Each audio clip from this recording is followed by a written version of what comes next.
Hello guys, and welcome back to this channel, where today guys, I'll be showing you how to set price alerts on CoinGecko.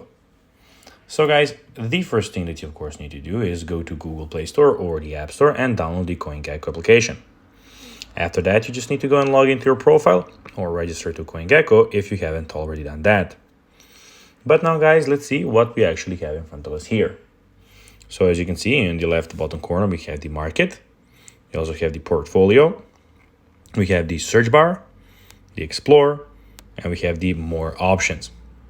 But now guys, let's see how you can actually go and set price alerts on CoinGecko. So it is pretty simple and you just need to go and follow these few steps to know how to do it in no time. So setting price alerts on CoinGecko is a great way to stay up to date on market moments. Here's a step-by-step guide on how to help set it up.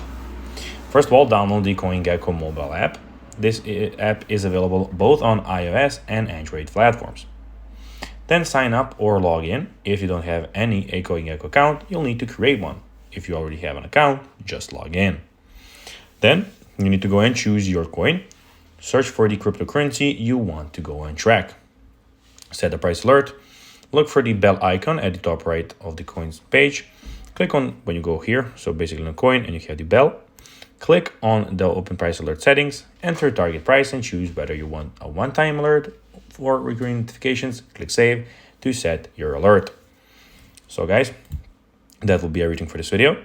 I hope that you found this video informative and entertaining guys. If you did, don't forget to like this video, share it, subscribe to the channel and put the notifications on, as guys, this really helps us grow our channel. So if you have a few seconds, it would be pretty cool if you can do this for us. That will be everything for this video, guys. I hope that you enjoyed it. And guys, as always, I'll be seeing you in the next one. Bye, guys.